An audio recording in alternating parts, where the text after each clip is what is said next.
I want to just again thank everyone for coming today. I'm really excited about our discussion because, oftentimes when we talk about improving our software delivery and operations performance, one of the things that we always look at is the culture and the people on our team.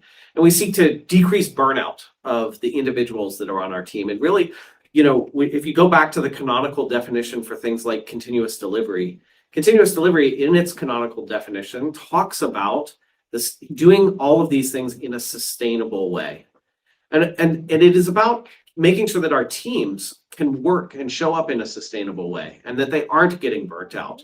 But it does go well beyond just the teams, the humans that are there, just like everything that we talk about. Of course, the humans are part of it, but there's a bigger piece to it as well.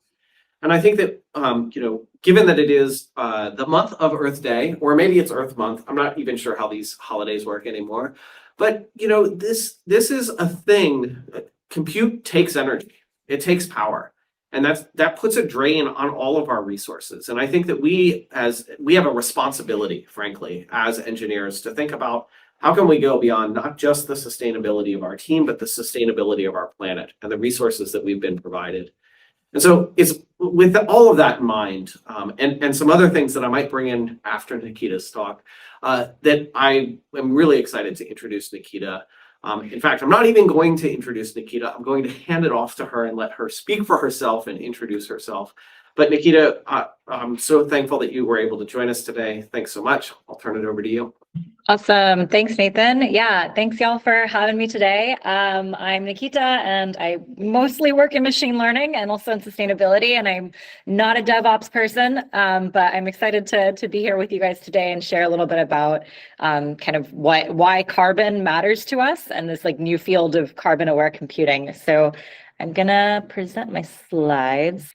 Fabulous. This is your developer's guide to understanding carbon. And, I'm guessing that most people here aren't thinking about carbon when you're writing code or scheduling jobs or building applications. In truth, I wasn't thinking about that either, but there is this whole big list of things that we do think about, right? We think about security and scaling and cost and latency. And I'm kind of here today to encourage everyone to basically add carbon to that list. So what we'll break down is essentially the basics of where carbon pollution comes from when we talk about computing, how you can measure your IT carbon emissions, specifically in context of Google Cloud, but the general methodology applies no matter where you're running your workloads, and then just general strategies for lowering your carbon footprint. But I'll start off with just kind of the basics of what is this carbon footprint anyway? So some people here might have an idea of this already, but our electric system is fairly complicated. So I think it's always helpful to just start with a reminder of what the system looks like and why we have a carbon footprint when we're talking about IT. So the TLDR here is that really running any kind of compute workload requires energy. And this energy is in the form of electricity. And it often comes from sources that are releasing CO2. So for my very sophisticated diagram here, you can see that we have energy produced by power plants. And these power plants might source energy from carbon-emitting fossil fuels. You can think coal or natural gas. Or it could be sourcing energy from non-carbon emitting sources, maybe wind or solar, geothermal, et cetera. And then this energy flows through a network of transmission lines and substations, which is known as the electric grid, and eventually into powering our homes, our offices, restaurants, hospitals, and crucially, of course, our data centers. And I've kind of simplified things here a little bit. There isn't just one electric grid in the whole world. There are actually many, many different grids and many, many different regional grids. And the mix of carbon and non-carbon emitting sources of energy is going to be different for every single regional grid.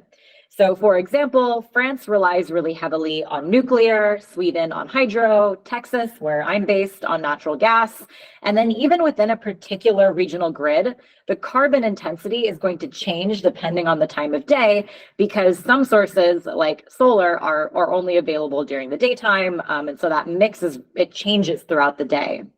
So if you're really curious and you want to see what particular regional grid you're connected to and what sorts of energy sources are powering it, you can check out our partner, Electricity Maps. I've linked to their app here. This is an app that provides data quantifying how carbon intensive electricity is on an hourly basis over 50 countries. So I zoomed in yesterday on the grid in Texas called ERCOT, which again is where I'm based. And so this was a screenshot from yesterday afternoon. And what you're seeing on the left-hand side is the electricity production by source. And so wind and gas here make up most of the energy on our grid. And they did yesterday. That's pretty standard. We have a lot of wind power and a lot of gas power in Texas.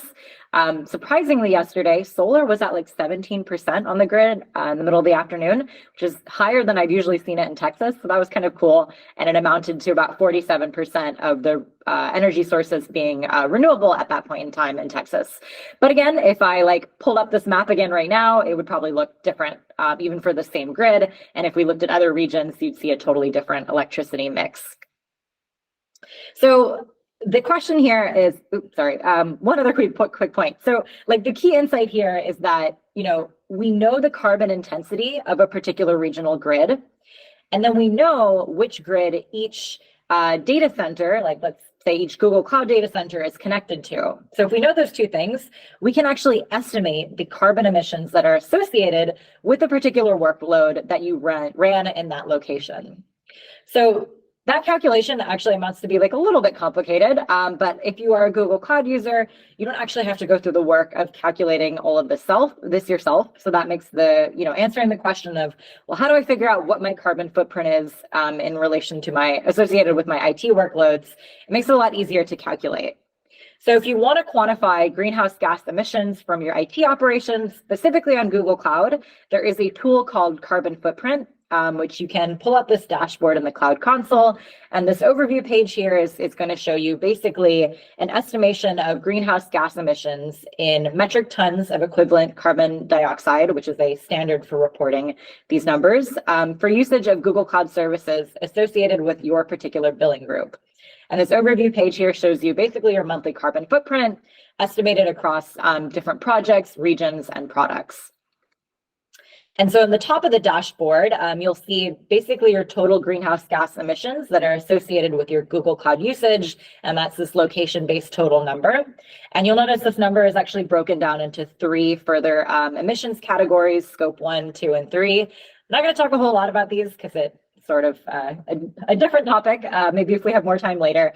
But these are scopes defined by the Greenhouse Gas Protocol corporate standard, and they're basically categories that help you organize and measure your carbon impact. So they measure and quantify different aspects of where carbon pollution might come from. But you can just kind of just pay attention to that bolded top number because that's like your total emissions. And so seeing these numbers is cool, but the question is like, okay, well, what do we actually do with them? What can we do next? So I went ahead and exported all of that data from the carbon footprint tool through this BigQuery data transfer service. And this created this monthly partition table in BigQuery, which is a serverless data warehousing tool. And then I ran this historical backfill. And basically what I ended up here is this table where each row represents the emissions for a particular Google Cloud service in a specific project over the time frame of 1 month. And so now that I had all this data, I could run all kinds of exciting queries. And so I'm not going to go into, again, these in any great detail, but just some cool things that I was able to do. I wanted to just see for a particular product, okay, well, what were the emissions associated with my usage of that product? So this is a query you can run, which will basically help you figure out the metric tons of equivalent carbon dioxide from all of my BigQuery activity, this data warehousing tool. And what I think is really cool here is that it really makes concrete something that feels quite abstract, right? Like the emissions associated with computing is a very abstract concept. It's not like when we drive a car or we use like a single-use plastic when we get takeout or if we fly in a plane. It's a lot easier for us to see and like understand the impact in these ways, but computing, it's a kind of a lot more abstract. So here's another interesting query you could run. This was the breakdown of emissions across all 3 of those scopes, across month, region, and service for a particular project. And that gave me this handy table here where each row here is a specific month. And you'll see on the far right column there, the greenhouse gas emissions associated with my usage of a particular service in a particular location for that specific month. And so unsurprisingly, since I work in machine learning, most of the things that I'm running in Google Cloud are these like very long, computationally expensive machine learning model training jobs. And I often run them on our service called Vertex AI. So if you look over there, you can see, or if you can read the numbers, you'll notice that the Vertex AI numbers are very high compared to anything else, because that's where I do kind of most of my work in my job.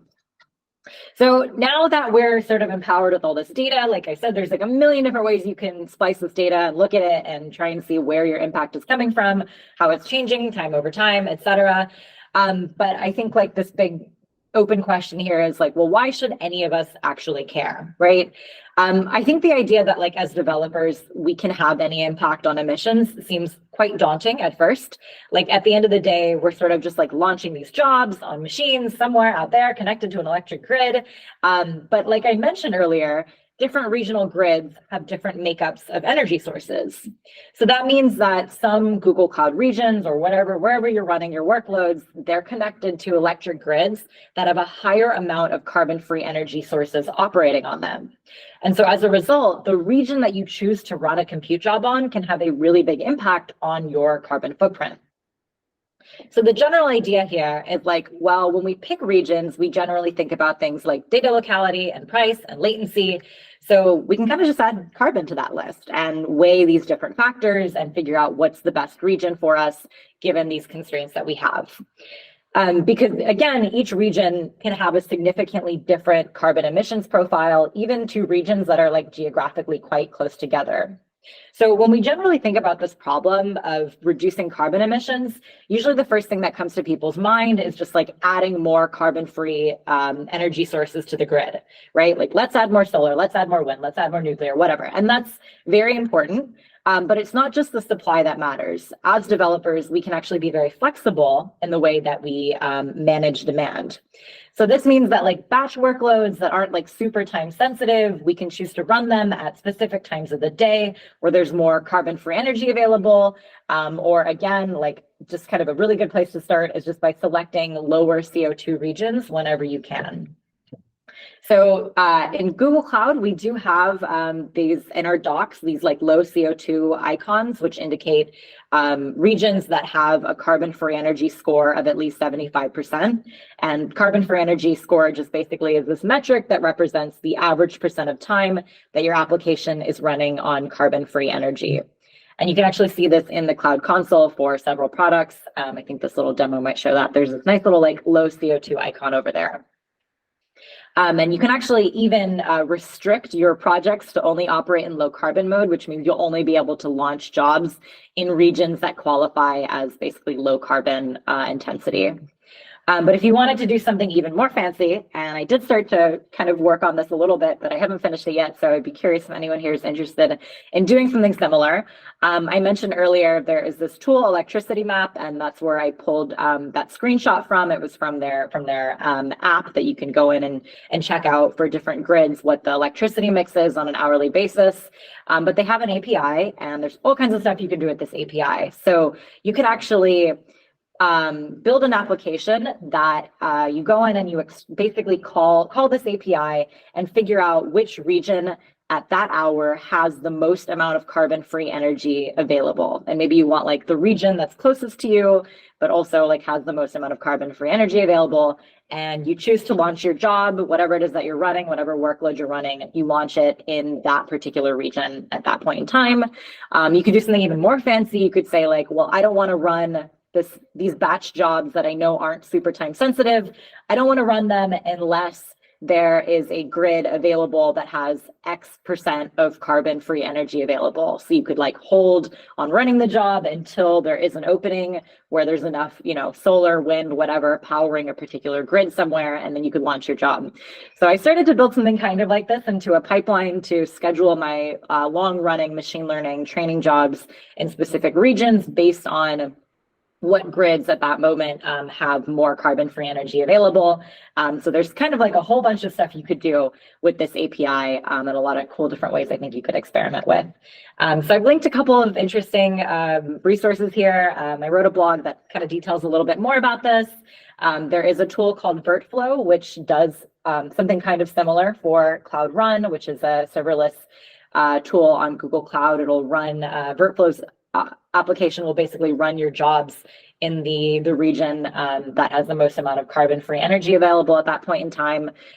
So I was kind of looking at their open source code and like hacking together my own version of that to run on different products within Google Cloud. But yeah, there's just some other resources here. But overall, like I said, I'm not like a DevOps person, but I'm really excited to see kind of how we can think about adding this like consideration of carbon into the way that we like, responsibly and reliably design software. That's all I've got for you guys today. Awesome. Thank you so much, Nikita. And on behalf of everyone here, I would like to say that you are now officially a DevOps person. So welcome to our community. I think that this is so fascinating to think about. And, we think about cloud carbon. How does that relate to DORA? Of course, in DORA every year, we're looking at capabilities, things like cloud infrastructure. How do we measure cloud infrastructure and your ability to use it? And we talk about things like on-demand self-service, but one of those big characteristics of cloud infrastructure is also having a measured service. And some of the things that Nikita showed us today that you can do on Google Cloud, and to be fair, you can do this on other clouds as well, we'd actually measure the carbon footprint of the things that we're running. I also think about this in terms of reliability. Nikita talked about maybe shifting or holding that load until you have a place where you can use less carbon for that particular job. But, reliability also reminds us that our goal isn't 100%. Our goal is to keep a typical customer happy and make sure that we're serving them in the right way. Maybe we could do that maybe we have some room on latency that we could leverage to go to a greener environment. And maybe even some of those carbon consumption starts to play a role in our overall error budget and some of the service level objectives that we're aiming for. So those are just some really quick thoughts that I had. I want to hand it back to Amanda, who's going to guide us through the lean coffee, because I want to hear, what are you doing? How are you thinking about this? What are your key takeaways from what Nikita had? And then, of course, maybe some questions for her as well. Awesome. Thank you, Nathan, and thank you, Nikita.